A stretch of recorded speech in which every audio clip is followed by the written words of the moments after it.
only 24-hour radio news center in Kansas, I'm Gordon Basham with the 2 o'clock report. 30 years have gone by since the serial killer calling himself BTK took the life of his first victim. Now, Wichita police say they've solved the case with the arrest of a 59-year-old Park City man. Today is a very historic day. The bottom line, BTK is arrested.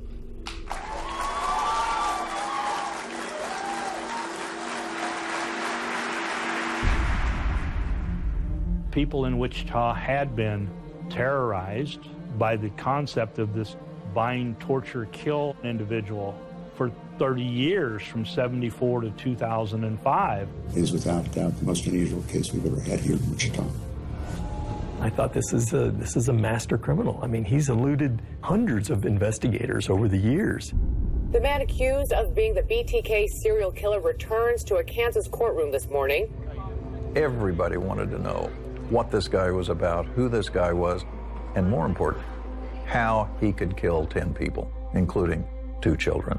The hope is some of the burning questions people here are asking may be answered soon by Rader himself. Mr. Rader, I need to find out more information. Well, I mean, I strangled Mrs. Otero, and she went out, or passed out. I thought she was dead. She passed out. Then I strangled Josephine. It was so quiet in that courtroom, you could hear a fly landing on a piece of paper a mile away in there. Dennis Rader was in the center ring of a 3-ring circus, and the spotlight was on him. Because of his ego, he loved that. Absolutely loved that. At that point in time, strangled her for the death strangle at that time. With your hand? There was no regret. There was no, I feel bad for doing this. What happened then? Trying to find a place to hide her, hide the body. Did you find a place? Yes. Yes, I did. Where? You gotta be kidding me. I looked at this and I thought, that is what killed all these women? To the car, put her in the trunk of the car. When people watched the televised courtroom confession of Dennis Rader, they basically thought they knew the whole story. But for me, that was just a start. Hello, you have a prepaid call from Dennis L. Rader, an inmate at Kansas Department of Corrections. To accept this call, press or say. When you went before Judge Waller and he asked you to talk about the details of all the crimes, what were you thinking? What was that like for you? Well, I guess I want to be truthful. I wanted to let people know what happened, and people were aghast that I would go like that. Whoa, it's like I was putting on a show or something. Were you feeling anything when that was happening? I just unloaded. Maybe it was a way of a pressure valve, I guess. Okay. Here I am, on the mountain. I'm Dr. Catherine Ramsland, professor of forensic psychology. I've been corresponding with Dennis Rader for over 10 years to try to understand what led him to become one of the most notorious serial killers in America. He really controlled Wichita during that time period. Rader wanted you to know he was watching you. He was aware of you. He wants you to feel his eyes on you. That's so frightening. I think it's very important to understand how any given individual could become an extreme offender. Why do they make these life choices? What kinds of mental states do we see in these people? The story isn't over because at this point, we still don't know, or at least I don't know, what caused Dennis Rader to become the monster that he did. I don't know. I'm not sure. Do you know? I think I know. What made you so sick, you son of a bitch? Dennis Rader is a monster. Dennis Rader is the worst of humanity. I don't want the story to go away until we find out why. Why did he decide that his life was going to be that of a killer? This is the first time that Rader has explored these topics in depth with anyone. Why did you want to put your story out there? The main thing is to help people like yourself understand a dark mind. You know, I lived a normal life. You gotta have a real dark mind. And that's the $64,000 question. Why did I do that? Each serial killer has a unique set of factors that turns him or her into monsters. The more information we have, the more we understand what makes them tick, the easier it will be to prevent them.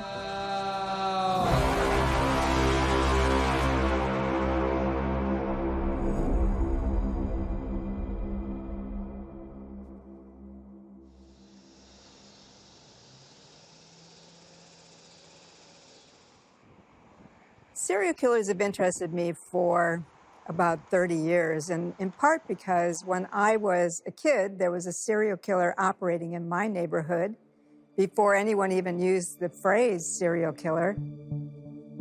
And my brother's friends found the first body on their farm. An Eastern Michigan University student was charged today with one of the 7 co-ed murders in the Ann Arbor, Michigan area. John Collins, 22-year-old student at the University School of Education. John Norman Collins is also known as the co-ed killer because co-eds from 2 different university campuses in the area were being picked up and murdered. It fascinated me to watch the development of this case in the newspapers, and I wanted to find out more about serial killers. Later in life, as I became a professor of forensic psychology, extreme offenders were something we knew very little about, and I wanted to contribute to that. I've published 68 books and have 4 more in the works. Not only do I write about serial killers, I'm constantly teaching, I do police trainings, I do a broad variety of activities, all surrounding my knowledge of extreme offenders. A lot of myths have cropped up about serial killers, so I especially want to study cases that show that these myths just don't work. And law enforcement needs to understand this so that they don't dismiss a potential suspect too soon. Dr. Catherine Ramsland is one of the leading serial killer experts. She's helped us understand how we might notice certain behaviors at an early age, pick up on those behaviors, and get help for those behaviors before it's too late. When Dennis Rader was finally caught and revealed to be this older guy, paunchy, balding guy, I was interested in the media response to him. This is a man, a family man, who went home to his wife and 2 children every night. Doctor, why were there no red flags? Why did nobody see this? He was a church leader, a family man, right there in the middle of the community. You know, I'm amazed by that as well, that nobody was able to figure out that this guy had this secret life that he was hiding. The media wanted a specific type of person to fit the mold of serial killer. But he'd been a family man, a churchgoer, he had a job. You know, he basically blasted all the FBI stereotypes out of the water. One of the reasons I wanted to work with him was to look at someone who appears to be an outlier and see what he teaches us. Because he's not unique. There are others who have been family men, churchgoers, seemingly normal people who have these thoughts and sometimes act on these thoughts. And so I think it's important for us to not just understand them, but also treat them before they become serial killers. My initial communications with Dennis Rader were kind of interesting. He liked the fact that I came in with credentials because it meant he was being taken seriously. But at the same time, he wanted to test me. He said he wanted me to solve some codes, and he liked working with codes. He began to send me cut-out pages from magazines and newspapers where he'd circle things and he'd make odd comments. At one point he said, I understand you're interested in recipes of the 3-layer kind. I thought that was strange because I actually don't cook, and especially 3-layer recipes, so I didn't really quite get what he meant. I put the whole alphabet down, A, B, C, D, E, F, and then I looked at each of the pieces of paper that had things circled or items in his letter that corresponded to the A, B, C, D letters, and wrote everything I could down. But then I began to see the things that he had circled, like beef, tangy, king, so there's K. And then it dawned on me what the 3-layer recipes were. BTK, for bind them, torture them, kill them. And so once I returned the code to him and said, okay, what's next? He recognized not that I had solved the code, but that I would play the game. So your fantasy life was more important to you than your real life, it sounds like. Well, I guess in a degree it was. The fantasy world was always right there, not very far away. I could switch gears and move into one and move out of the other very quickly. There's a great value in understanding Dennis Rader and his motivations, the things that made him do what he did.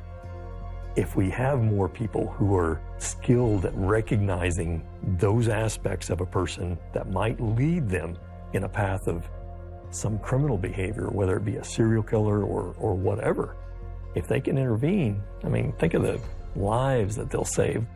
I would love it that you could just get some of this stuff off your chest. Your health is declining, and I think it'd be really great for you to be able to just say what you need to say. Is that okay with you? Yeah, I think so.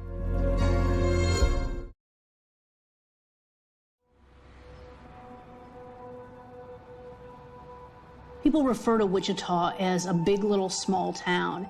And a lot of people don't realize how big Wichita is. It's the biggest city, in Kansas. And Wichita is just this very livable place with very friendly people.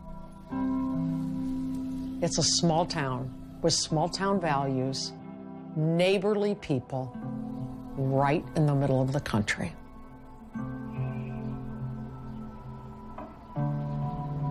Dennis Rader was raised primarily in Wichita and moved to the suburb of Park City when he got married.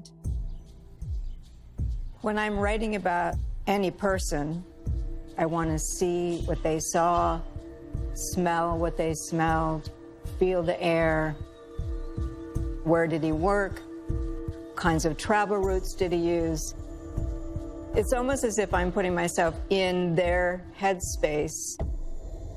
There's a psychology in it. Well, good morning. Hello, Dennis. I'm in Wichita. Haven't been here since 2016. Oh. You ready to go? I guess so. Okay. Dennis Rader is in El Dorado Correctional Facility in Kansas. He's in a cell by himself, apart from the general population in the prison, but he does have a phone that he can use. Let me get a drink of water here. Okay. My mouth is awful dry. Nervous. Okay. In order to produce the kind of book I wanted, I needed to get permission from family members of the victims who had formed a trust. Dennis Rader had signed over his life rights to the victim's family trust as part of a settlement. So Dennis Rader gets absolutely no profit from any of the work I do with him. So what's your cell like? Well, basically it's a 12 by 8, concrete naturally. The way to approach really any offender is to be non-judgmental. That's the first rule. You have to be able to listen to what they have to say, no matter what they have to say. The concrete is cracked, and I look through that, and I look for figures. Mainly I look for eyes first, and that's what I usually spot, the eyes, and then I could probably draw hundreds and hundreds of those things off the floor. I call them cave monsters. But at the same time, you also must keep your goals in mind. You must set parameters and keep some respect in the process. Is that why you call yourself a cave monster? Yeah, people call me a monster. I guess I am sort of a monster, but basically a Dr. Jekyll and Dr. Hyde. Rader loves to manipulate people. And I know, despite a long involvement with Dennis Rader, I could easily be used and exploited in some way. So yeah, I have to keep my guard up really all the time.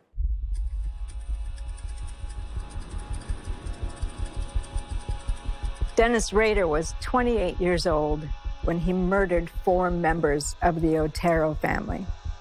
By all appearances, Dennis Rader was an average Joe, and he lived in Wichita his whole life except for the years from 1966 to 1970 when he served in the Air Force. I met the Rader family before Dennis. We went to church together at Christ Lutheran. I remember Dennis coming back in 70 from the service. It was a big deal. All the people of the church who had been there for years knew him. So they were welcoming home and, you know, how you doing and where you going to work. We had an old basketball goal up. Dennis and his brothers would play. Dennis didn't like to lose. He was a little bit of a bully, arrogant, older, better, whatever, you know, those kind of things. In 1970, Dennis Rader returned from the Air Force, and he's 25 years old. The world that Dennis Rader is coming back to, the Midwest, puts a big emphasis on family values, where what matters is going to church, getting a job, getting married, and raising a family. His parents wanted to introduce him to a girl at their church. He met her and got married pretty quickly. What were you anticipating when you thought about getting married? What were you anticipating being as a husband? Well, I think the main thing I'm in is love. I was really in love with my wife, and I still am. I still have fond memories. But basically, I think like any man, we fall in love. We don't really have any other thoughts except you want to eventually, you know, marry that marriage or person that you've met and falling in love with. The question is commonly raised, can serial killers, can they ever really love someone? If a serial killer has what we call the brain of a psychopath, their emotions tend to be shallow, and their ability to process moral information is distorted. If Dennis Rader talks about loving someone, it could be that he really doesn't experience that very deeply. Rader got his dream job, as he would call it, at Cessna, building aircraft. But then a short time later, he lost the job. And this was a big failure for him. He couldn't figure out why he'd been laid off, and he also had the pressure of how he'd support his wife. You got a job at Cessna, which you loved, right? And then you were laid off. What was that like for you? Oh, that was a tremendous blow to me. That was what really set me off on going to my first break-in. Back the day I got laid off. But why would that? Why would getting laid off get you to the point where you want to break in someone's house? I think I was just frustrated with the system. So I had an opportunity for that evening. And I just basically went on a prowl and broke into my first home. When you talk about your organized offender, which if you look from Dennis Rader's perspective, most of what he did would fall into what we call an organized offender style. They plan, and he actually would execute practice sessions to see what it was like to break glass, go through a house he wasn't familiar with. Until he thought he was ready, he would try to get the timing down of his potential suspects, then use that to have a successful event. That person wasn't involved in your layoff, why would you pick someone like that to take out your frustration on? Basically, I wanted to do something, I guess, deviant. That was a way to release my frustration. Did it work? Oh, no, I got worse. When he got fired, he was so angry that he wanted to do something destructive, to act out against society. And that meant breaking laws. And that made him feel better. It just gave him a sense of being powerful again. And he was ready to move forward with something far more serious and lethal. I had started on this dark side a long time before that, and the volcano was finally starting to erupt.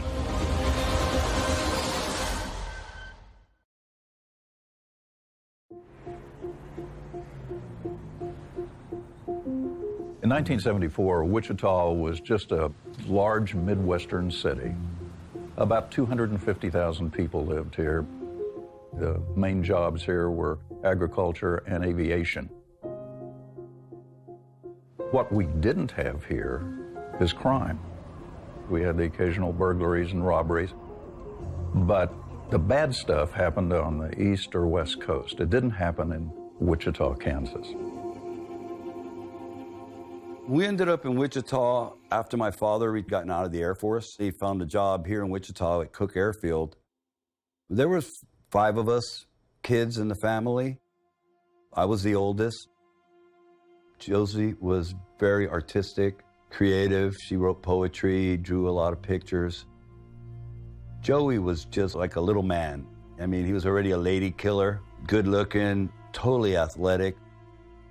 My mom and dad had this relationship of unbelievable love. You know, he adored her. It's the kind of love you wish you could find. They lived together and they died together. He basically died looking in each other's eyes. In January of 1974, I was 15 years old. It had been snowing. It was a day of testing for school. I asked my dad to take me to school early that day so that I could get to that early study hall. And Danny and Carmen had to go with me because they were riding with him also. Took my test, aced everything. I was walking home, walked over to the back gate, opened it up, and my dog Lucky was outside. And that was totally not normal. So I said, "Hey, Lucky, what are you doing out here, buddy?" I went to back door, opened it up, and I noticed that my mom's purse was on the stove, flipped up. So I yelled out, "Is anybody home?" One of my siblings yelled out, "Charlie, come back here. Mom and Dad are playing a bad trick on us." So I ran back down the hall. I looked and saw my mom laying on the bed. She was beat up. My dad had a belt around his neck. You could smell the death. You could smell the fear. You could smell to this day, I can smell fear. My heart just broke. It felt like somebody had ripped my chest wide open and pulled my heart out. I told Danny to get on the phone and call the police. He yelled that the phone was dead. So I told Danny to go next door and call the police. Crime scene investigators and detectives from Wichita Police showed up, and the 3 older Otero children didn't know where their 11-year-old sister was and 9-year-old brother. When police went through the house, they also found Joey Jr. dead in his bedroom and Josephine hanged from a pipe in the basement. They took us to the police department. I asked for Joey and Josie. And finally, a police captain and a chaplain came up to me and said, "Charlie, we got to tell you that Joey and Josie were in the house." And once again, it felt like they ripped my heart out all over again.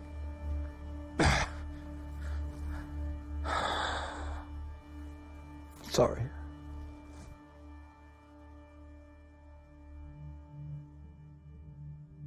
The crime scene investigators noted that the thermostat had been turned extremely high. I turned the temperature up in the house so that would mess up their body heat temperatures. I did things like that. Rader would often take his ideas from true detective magazines or fiction about crimes. And so he had read, if you turn up the thermostat, it makes bodies decompose faster and foils the ability to determine the time of death.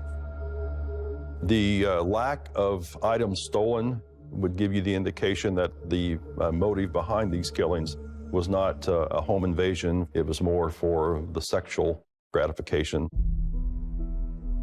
The police, when they found 11-year-old Josephine partially clothed, there were semen on her and around her body.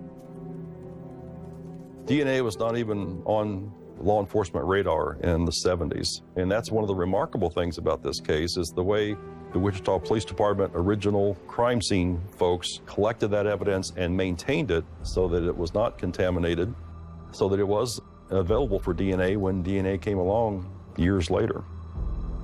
The Otero murders were the first taste of a maniac that we knew was loose somewhere in Wichita, somewhere in Kansas. We thought it was a one-off, a one-time deal. We were wrong.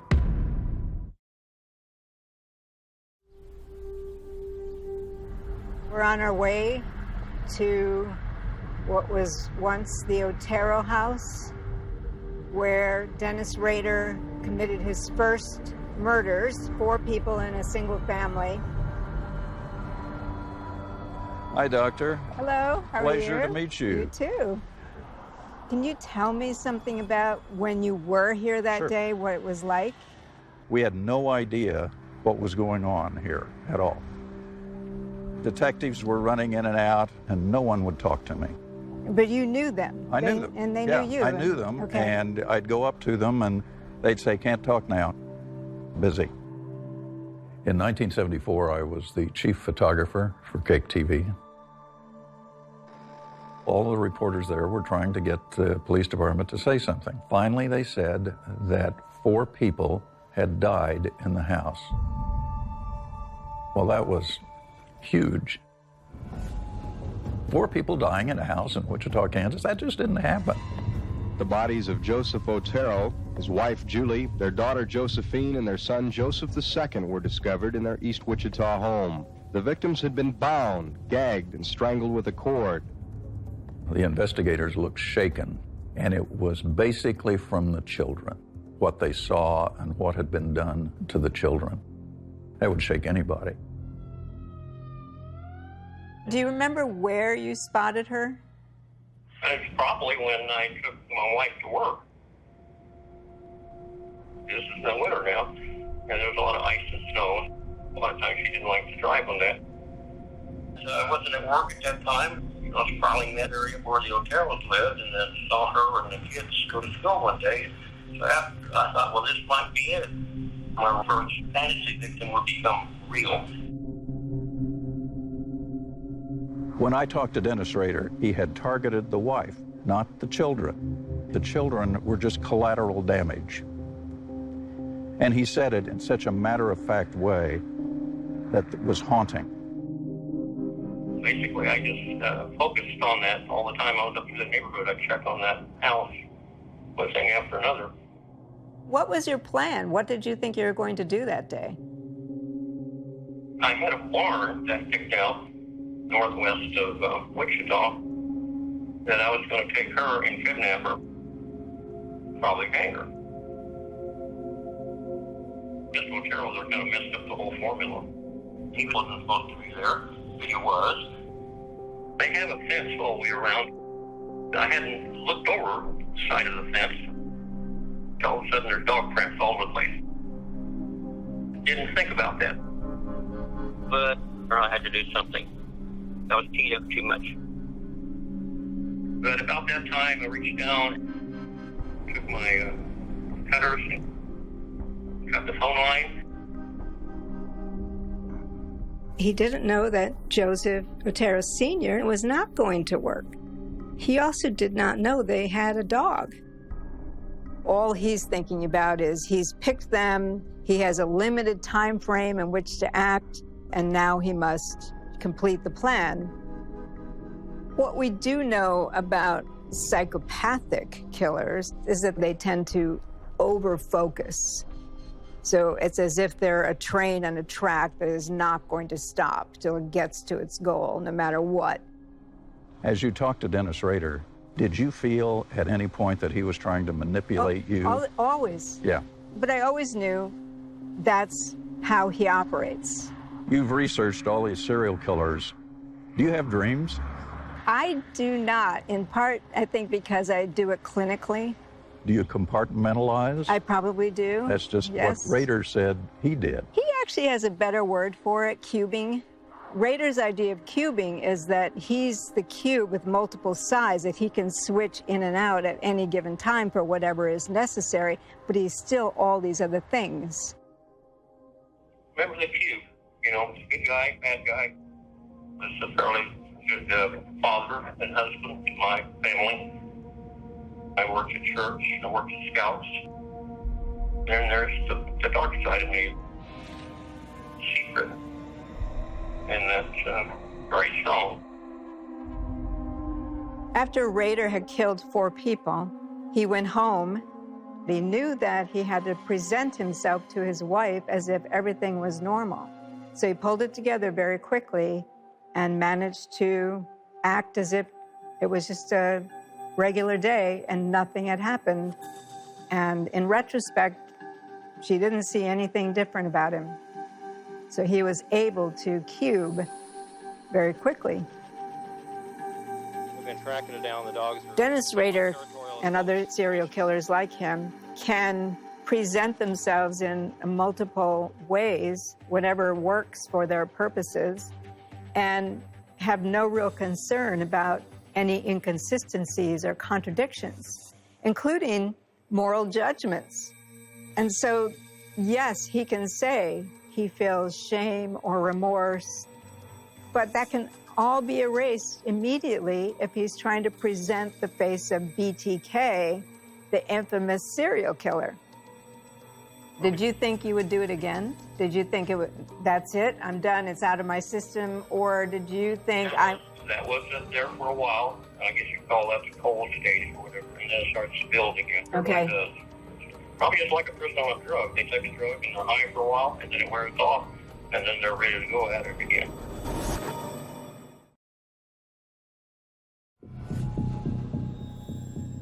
It was horrible for people here in Wichita, which was pretty much a sleepy little town, to all of a sudden find that this major massacre of a family had happened right here in our community. It was a huge story. Most people at that time thought it was a drug deal because no person in their right mind would kill a family. That didn't happen at all.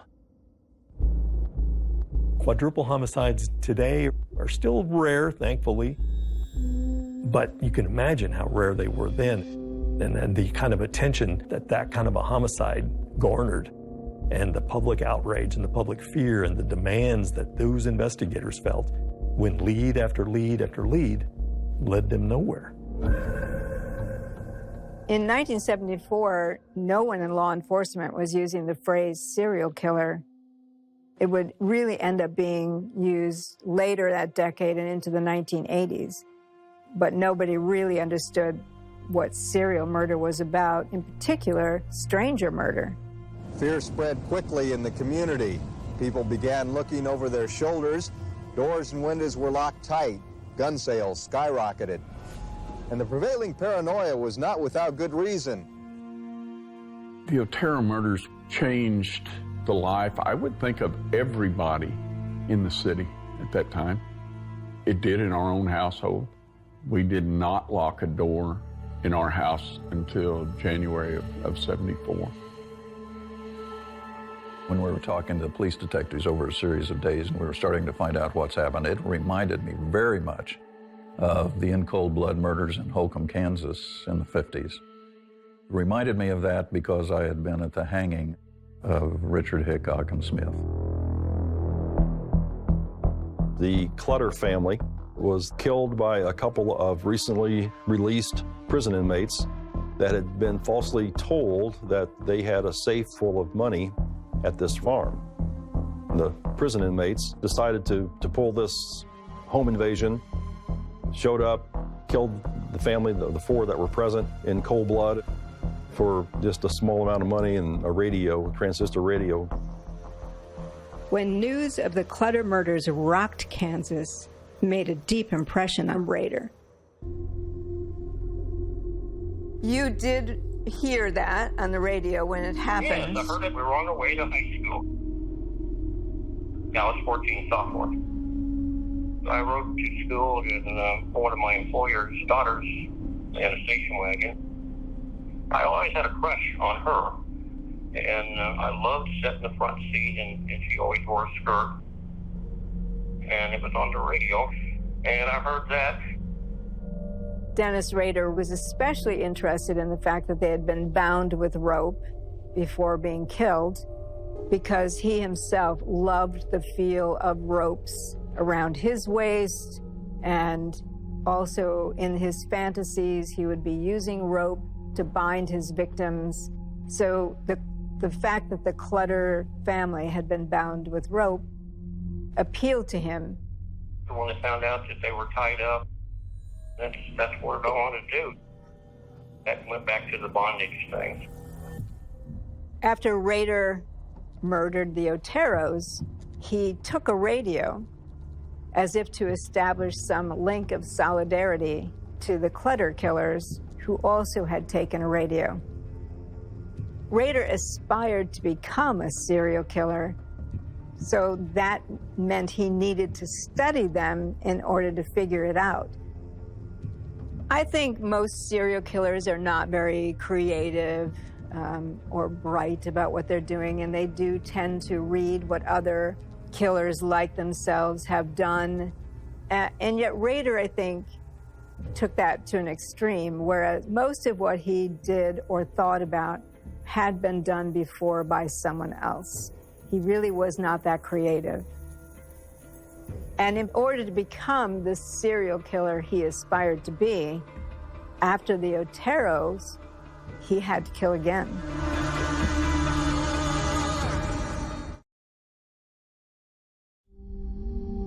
After the Oteros, the Catherine Bright murder wasn't very long afterward.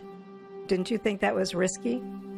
No, I think the objective was that house and her, and everything else seemed to not mean that much. But she played into some of the magazines I was seeing, criminals going after co-eds and this sort of thing. I saw her one day in her house. I thought, well, this might be all right. I mean, she's coming from somewhere at that time of the day, and I'm in between classes, so that's a possibility. At this point, he was going about his life as a student at Wichita State University and a husband and hoping to start a family. It takes a different type of mentality to commit a crime during daylight hours, more confidence, and the ability to blend in than it would to work under the cover of darkness. So that tells you a little bit about the mentality and the planning that was going into these crimes. When you had picked out Catherine Bright, how long did you watch her before you decided to act? I parked away and watched that address for a while to see whether that was constant. And yeah, she did come home in the afternoon. So I thought, well, all I have to do is break in and be waiting for her when she comes in. So it took probably about a month. Catherine Bright was a 21-year-old girl who lived alone. She had a brother who was 19 who lived in Valley Center. One night he spent the night with his sister so they could go shopping the next morning, and they got up and they went shopping. A normal day at that point. BTK prided himself on meticulous planning, or at least he thought he did. He knew who Catherine Bright was. He had monitored her for a while, but he was not expecting a brother. Well, the brother came in, and BTK had to do something with the brother because the brother was an immediate threat. He tied me up, had me tie my sister up, and he separated us into separate bedrooms. And he came back in and was going to strangle me to death. And I broke loose the bonds he had me tied up with and jumped up and fought him for the gun. He jerked it away from me, and then he shot me the first time in the head. And I went down, and then he thought I was dead. This was not in BTK's plan at all. He was there to kill Catherine Bright and to do all of the torturous things that he did to Catherine Bright. A brother, that wasn't in the plan. So a second fight entails, he once again shoots him, thinks he's killed him, and goes back to attack Catherine once more time. And next thing he heard was the front door open and Kevin's running away. So he knew his time was limited. So he didn't get to do everything he wanted to do. He said he knew he had to kill her and just move on, so he stabbed her. She panicked, and I just, out of sheer stupidness, I stabbed her. And I didn't like to use a knife, I really did. But as soon as he had stabbed Catherine Bright, he realized this was not what he wanted to do. What he liked was to strangle people, to bind them and strangle them. Stabbing was not in the picture, and never again did he use it. And then secondly, he ran out of the place. The door was wide open. I saw him running down the porch and heading out into the road. So it was just total mess. When did you first feel like you were a serial killer? Probably after Catherine Bright. Now that Rader had murdered people in 2 separate incidents in unrelated locations, he instinctively knew he was among the rare group of killers that grabbed headlines. Motiveless, random killings, sometimes thousands of miles apart.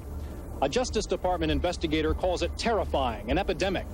They're known as serial killers, and according to law enforcement officials, there are at least 35 of them roaming the country now, stalking victims. Dennis Rader had aspired to become a serial killer, and with these murders, he had become BTK.